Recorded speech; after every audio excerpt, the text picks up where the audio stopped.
esse vídeo aqui eu vou falar das dúvidas mais frequentes que eu recebo em consultório ou na emergência, enfim, são perguntas que todas as vezes, toda semana pelo menos, alguma pessoa me pergunta.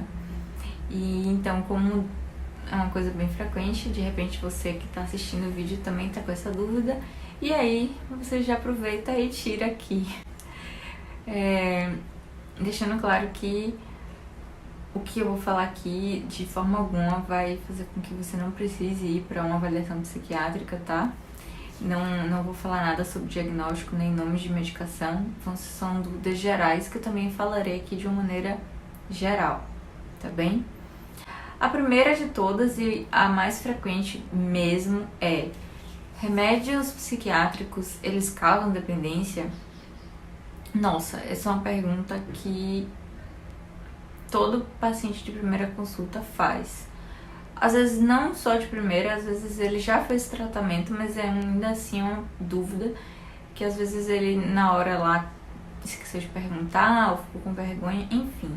Mas é uma coisa que eu sempre gosto de falar e deixar muito claro, porque isso faz parte, é uma das coisas que a gente precisa estar quebrando o estigma com relação às medicações psiquiátricas. E uma delas, pra gente quebrar isso, é justamente falando sobre essa questão da dependência, que é um pensamento muito comum. E eu vou falar aqui o que acontece, tá? As medicações psiquiátricas, elas causam dependência? De forma geral, não. E por que não? Porque é o seguinte, quando a gente fala de medicações psiquiátricas, na verdade a gente está falando de uma várias classes de medicamento, que a gente fala, né, de uma forma assim bem generalista, antidepressivos, antipsicóticos, ansiolíticos, psicoestimulantes. Então tem vários deles, e a maioria dos que a gente acaba utilizando no dia a dia, eles não causam dependência. E o que seria dependência, então? Dependência é quando você precisa fazer uso de uma medicação e depois de algum tempo aquela dosagem ela já não é suficiente e você precisa aumentando cada vez mais a quantidade para ter aquele efeito desejado, tal qual drogas ilícitas, né? Que é justamente isso que acaba causando. Então acaba causando a dependência, e quando você retira aquela medicação, se você retirar de vez, você vai ter esses sintomas de abstinência.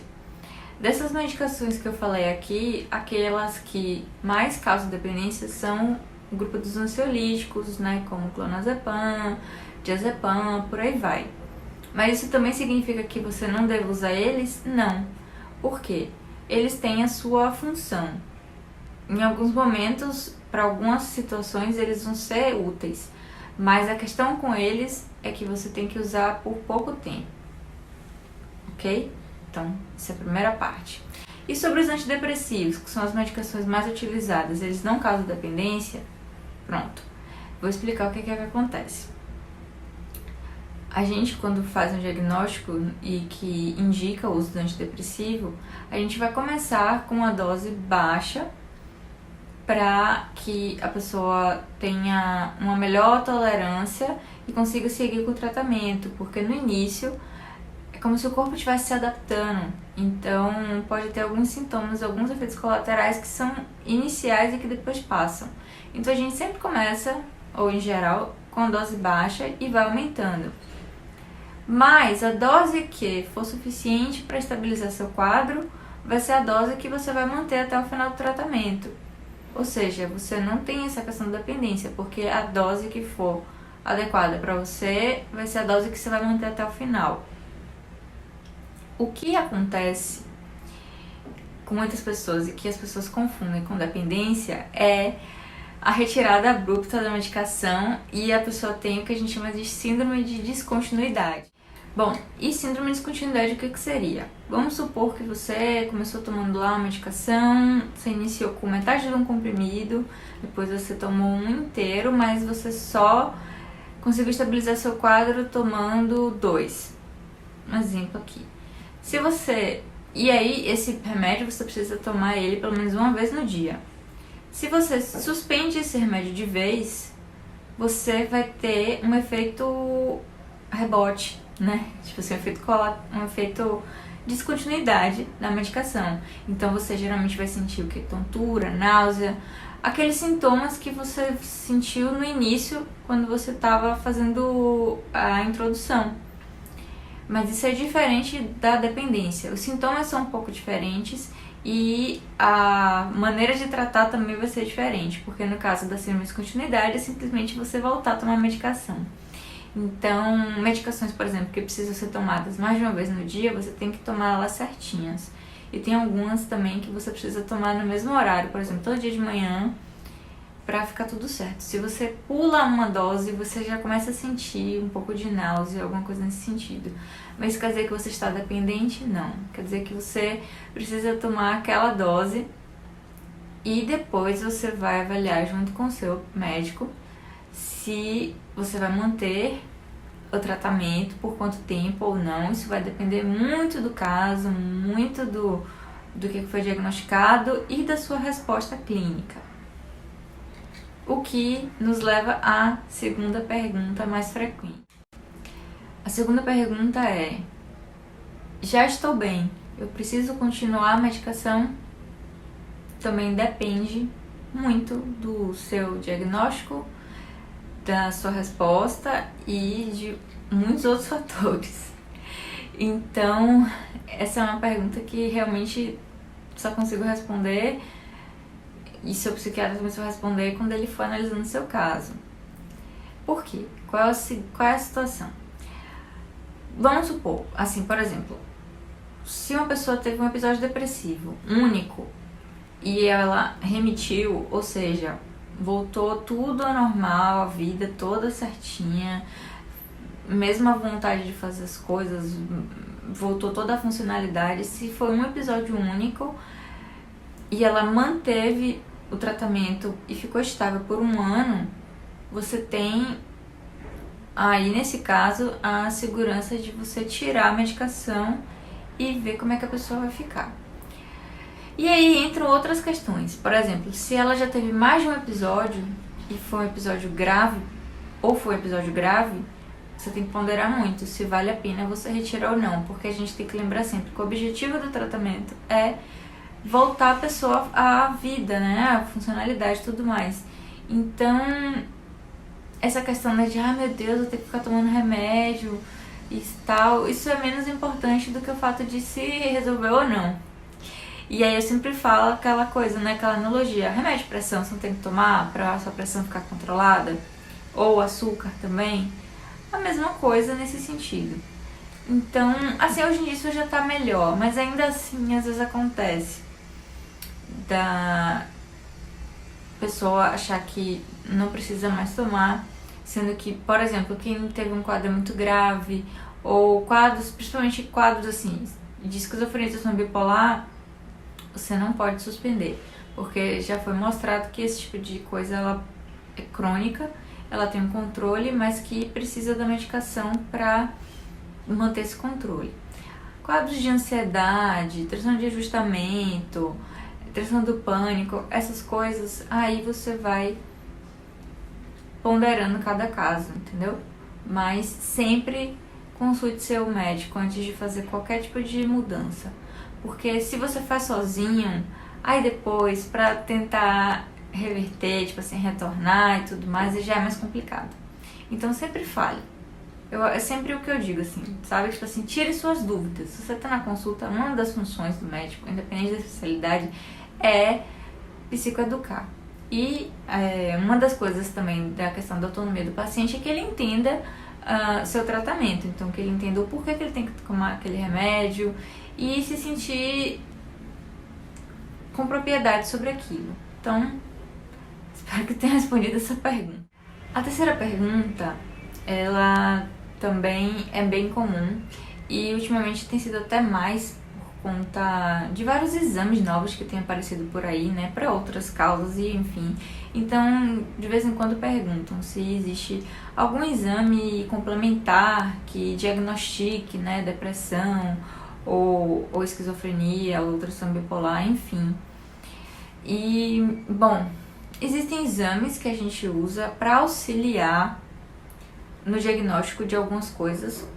Por exemplo, quando você se depara com um idoso que até aquele momento não tinha história clínica e teve um quadro muito agudo, por exemplo, e aí você vai suspeitar de delirium, né, alguma causa orgânica. Nesse caso, você pede exames que vão te guiar para essa suspeita. Mas a suspeita você fez com base na sua história clínica e no seu exame mental e físico. A gente aqui tem em algum lugar alguma aula sobre isso, delírio, isso é importante, tá? E então a gente sempre vai usar exames para ajudar quando a gente está com alguma dúvida. Outro exame que existe, que às vezes a gente precisa utilizar, é os exames de farmacogenética, que no caso eles são mais utilizados quando você está com um paciente que ele não respondeu às medicações, ou então ele tem muita sensibilidade à maioria das medicações, alguma coisa assim que foge do normal, assim, digamos. Porque às vezes, de fato, você não vai acertar de primeira o remédio, mas de segunda, às vezes, você acerta. Mas aí quando a coisa tá muito arrastada e você não tá vendo muita... Tem alguma coisa ali, talvez ele tenha alguma coisa que ele não metabolize, enfim. Aí você abre mão, você lança a mão, no caso, desse tipo de exame. Mas nenhum deles diagnostica. O diagnóstico ele é feito com base no exame do estado mental. E isso é lindo. Eu acho lindo. Por quê? Porque, poxa vida, é um negócio que, tipo assim, em qualquer lugar do mundo, tô eu e alguém, e eu vou conversando com ela e eu consigo fazer o diagnóstico, entende? Mas isso é uma coisa que você aprende na residência, você aprende assistindo outro professor, entrevistando pacientes e lendo sobre. Também tem um vídeo aqui que eu falo sobre o exame do estado mental, as funções básicas e tudo mais. E é muito bonito isso. Então, não, exame nenhum vai suprir o que um ser humano, estando ali, tipo, corpo e alma e prestando atenção, ele vai conseguir. E isso, claro, também você vai utilizar, né, dessa ferramenta e dos seus estudos, dos diagnósticos, que também não é uma coisa estática, né? Os manuais eles vão mudando ao longo do tempo, porque a sociedade também muda, e aí você vai juntar todas essas coisas. Então, quando você faz o exame do estado mental, você vai começando a ler com aquela pessoa, enquanto você está começando, tá abrindo o seu leque lá na sua cabeça das suspeitas e dos tratamentos e tudo mais. É muito legal o setting terapêutico, assim. Você vai pensando nas suspeitas e você vai fazendo as coisas e depois você vai acompanhando aquela pessoa também, isso é legal. Enfim, mas eu entendo que para algumas pessoas isso é um pouco estranho, porque a gente tem passado, né, por essa coisa de pedir exame para tudo, então fica parecendo que tá faltando alguma coisa, mas aí fica até uma crítica, porque não só na psiquiatria, mas em qualquer outra especialidade, a clínica ela é soberana. Então você sempre vai pedir algum exame com base no seu exame físico. É tipo assim, o exame do estado mental, ele é o equivalente, sei lá, da ausculta cardíaca, sabe? Alguma coisa nesse sentido. Então, a coisa mais importante é que você vá para um profissional qualificado para ele fazer o seu diagnóstico certinho. E não fique frustrado se ele não te pedir exame, porque às vezes não precisa. Ok?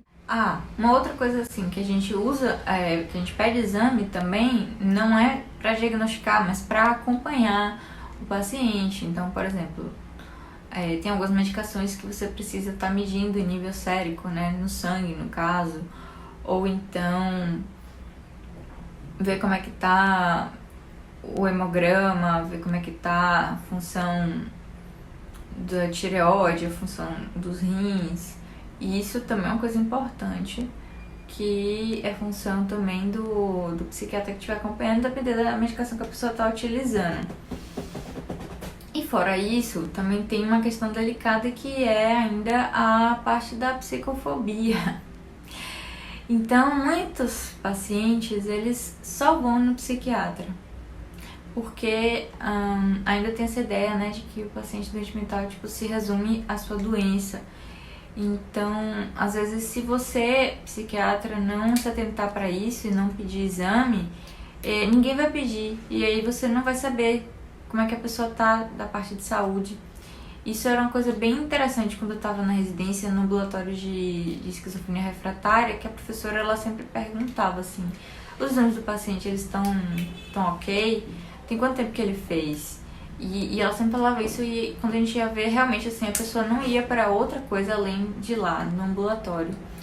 Que não era para ser, né, no caso, mas tem essa questão também de que profissionais de outras áreas, eles não querem fazer o acompanhamento do paciente, tem medo, essas coisas. E, enfim, mas aqui estamos, né, para falar sobre e espalhar a palavra e pessoas de outras especialidades se tocarem sobre isso e tratarem melhor todos os pacientes, né, e não terem medo dos pacientes psiquiátricos, que principalmente aqueles que já estão sob tratamento, eles não representam risco algum e eles precisam de cuidado como qualquer pessoa.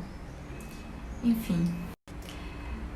A próxima pergunta, ela também é meio capciosa, que é o seguinte: preciso fazer terapia? Porque existem dois tipos de pacientes.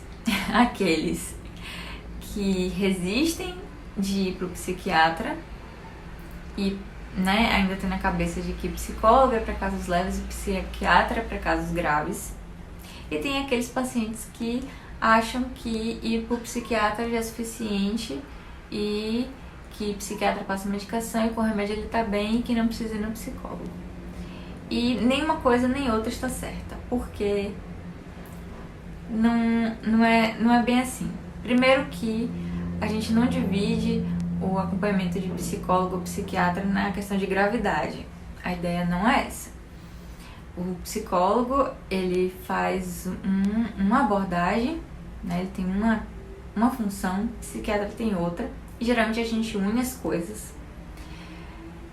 Para o psiquiatra poder passar a medicação, ele vai precisar saber da vida do paciente e até para ter um parâmetro também de como é que essas coisas estão indo, se está melhorando e tudo mais, você também precisa saber da vida da pessoa. Então não é só passar medicação, eu vou querer saber como é que tá fazendo, se você voltou a fazer as coisas que você gostava de fazer, como é que tá seus relacionamentos, porque às vezes aquela questão do relacionamento é o que levou aquele quadro, como é que você está no trabalho, enfim.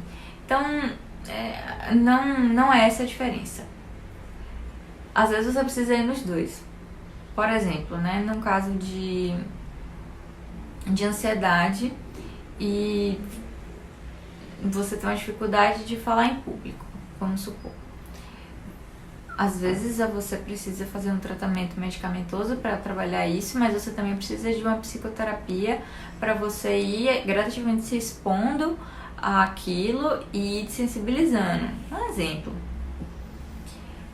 E então, assim, e se você, por exemplo, tá fazendo um tratamento com psiquiatra, melhorou e você tá medicado, mas o psiquiatra percebeu que você precisa fazer psicoterapia, é pra fazer as duas coisas, entende? Porque sozinho, às vezes a gente não dá conta. E, não é que a medicação ela seja só um paliativo, não. Às vezes realmente é o que vai tratar. Mas tem mais coisas envolvidas ali, entende? Para que você resolva as coisas. Por exemplo, num quadro de transtorno bipolar, você precisa da medicação para estabilizar seu humor. Ok, você tomou e você está estabilizado. Porém, você tem problema de aceitar a doença, de vez em quando descontinua a medicação e aí tem nova crise. Então você precisa também fazer um trabalho com psicoterapia para trabalhar isso, né? Por que você tem essa resistência? Trabalhar a família também, você precisa. Então, às vezes, a gente junta não só psicóloga, a gente junta uma equipe inteira para tratar daquela pessoa. Então, a mesma coisa que eu falei na outra parte, né, da medicação, quando você pode suspender ou não. Cada caso é um caso, sabe? Então, assim, a questão principal disso tudo, eu acho, a lição que fica é que você precisa encontrar um profissional que você confie e que esteja ali para tirar suas dúvidas, que você sinta confiança, porque ele vai olhar seu caso com cuidado e vai saber, sabe, encaminhar da melhor maneira. E também, né, um profissional que esteja aberto aos outros profissionais. Em geral, a gente tá numa fase muito boa, assim, dessa coisa do trabalho em conjunto, mas isso também é importante. A última pergunta, no caso, né, pra não ficar um vídeo muito grande, mas é muito comum. É a seguinte: posso beber? É muito comum mesmo. E assim, em geral, não, a gente não indica que a pessoa, principalmente quando está no início do tratamento, faça uso da bebida alcoólica. E não é por questões morais e nada do tipo, não. É porque é o seguinte: o álcool, ele é um depressor do sistema nervoso central. Se você está passando por um quadro depressivo, por exemplo, o uso do álcool pode mascarar a melhora com o tratamento e você fica na dúvida, sabe, se a pessoa não está respondendo à medicação ou se é por conta do uso do álcool.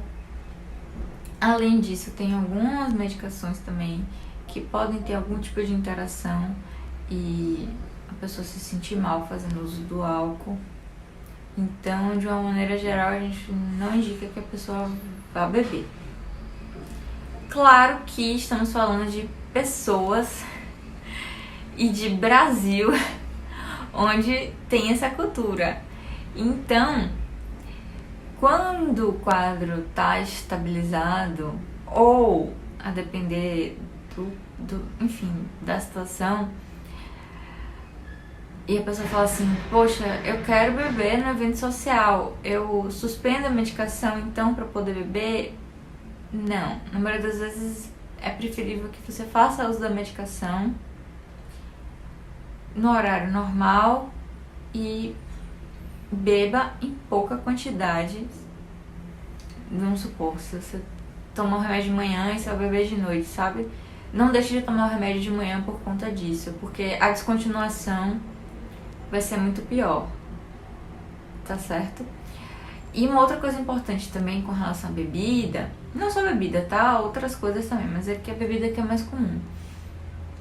É porque às vezes ali também tá uma questão de uma dependência disfarçada, porque, por exemplo, chegam pessoas que demoraram muito de procurar um psiquiatra e quando você vai perguntar, ela tá fazendo uso do álcool todo dia de noite para ajudar a dormir. E quando você vai ver é porque ela tá ansiosa. Então, na verdade, o álcool tava ali como uma coisa, né, para tentar ajudar, mas que não tava ajudando porque não trata da ansiedade. Então, também precisa que não faça uso pra gente ver se o tratamento da ansiedade ele vai estar funcionando. Se você não tirar, a gente fica sem saber, não é mesmo? Mas, enfim, isso também é uma coisa que você tem que discutir com o seu médico. De qualquer forma, pergunte antes de você beber, porque ele vai checar o que você está tomando de medicação para ver se tem maiores riscos ou menores riscos, enfim, e entrar num consenso aí do que é que pode e o que é que não pode, tá certo? Enfim, esse foi o vídeo de hoje com as dúvidas mais frequentes. Se vocês tiverem outras perguntas, outras dúvidas também, podem deixar aqui que eu posso fazer uma parte 2, enfim. Essas foram as que eu me lembrei, assim, que são bem recorrentes. Mas, de repente, vai ver que tem outras. E aí a gente faz uma parte 2 aqui, se vocês gostarem. Tchau!